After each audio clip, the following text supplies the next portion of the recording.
इस शिवलिंग की पूजा हिंदू और मुस्लिम दोनों करते हैं।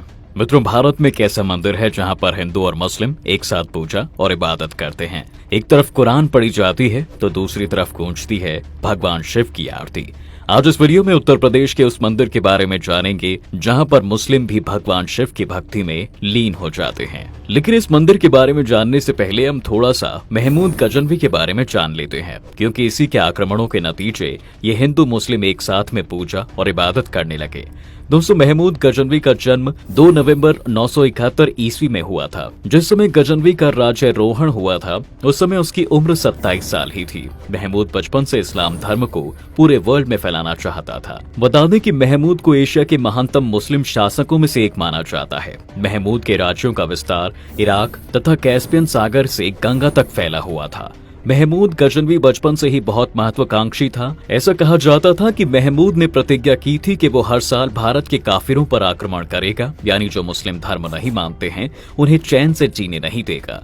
महमूद हर साल सितंबर अक्टूबर के महीने में भारत पर आक्रमण करता था और लगभग 6 महीने यहाँ पर लूटपाट का काम करके मार्च अप्रैल के महीने तक यहाँ से वापस चला जाता था। अब जानते हैं मंदिर के बारे में। मित्रों, उत्तर प्रदेश के गोरखपुर जिले से महज 25 किलोमीटर की दूरी पर एक कस्बा है खजनी। इस खजनी कस्बे के पास सरिया तिवारी नामक एक गांव है। इसी गांव में भगवान भोलेनाथ का एक ऐसा अद्भुत शिवलिंग है जिसकी पूजा हिंदू और मुस्लिम दोनों धर्मों के लोग बड़ी श्रद्धा से करते हैं। इसे झारखंडी शिव भी कहा जाता है। मान्यता है कि ये शिवलिंग 1000 सालों से भी ज्यादा पुराना है। लोगों का मानना है कि ये शिव के इस दरबार में जो भी भक्त आकर श्रद्धा से मनोकामना करता है उसकी मनोकामना जरूर पूरी होती है। अब आपके मन में ये प्रश्न जरूर आ रहा होगा कि भगवान शिव की पूजा मुस्लिम भला क्यों करते हैं। दरअसल मुस्लिमों के द्वारा इस शिवलिंग की पूजा करने के पीछे वजह यह है कि इस शिवलिंग के ऊपर उर्दू भाषा में इस्लाम का एक पवित्र कलमा लिखा गया है और इसी कलमे की वजह से इस मंदिर में रमजान के महीने में मुस्लिम समाज के लोग अपने अल्लाह की इबादत करने के लिए आते हैं। महमूद गजनवी का इस मंदिर से संबंध। मित्रों, ऐसा कहा जाता है कि जिस समय महमूद भारत पर आक्रमण करके भारत के मंदिरों को लूट रहा था उसी समय उसको इस मंदिर के बारे में भी पता चला। यहाँ पहुंचकर उसने मंदिर को तहस नहस करके शिवलिंग को भी उखाड़ने का प्रयास किया था। लेकिन महमूद की पूरी सेना इस शिवलिंग को उखाड़ने में नाकाम रही थी, क्योंकि उसकी सेना जितनी गहराई में खुदाई करती शिवलिंग उतना ही बढ़ता चला जाता था।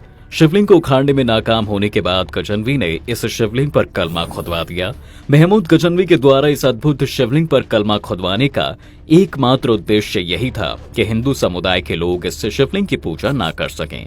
लेकिन आज के समय में यह शिवलिंग सांप्रदायिक सौहार्द के एक मिसाल बन चुका है। इसके बाद ही इस शिवलिंग की प्रसिद्धि और अधिक बढ़ती गई।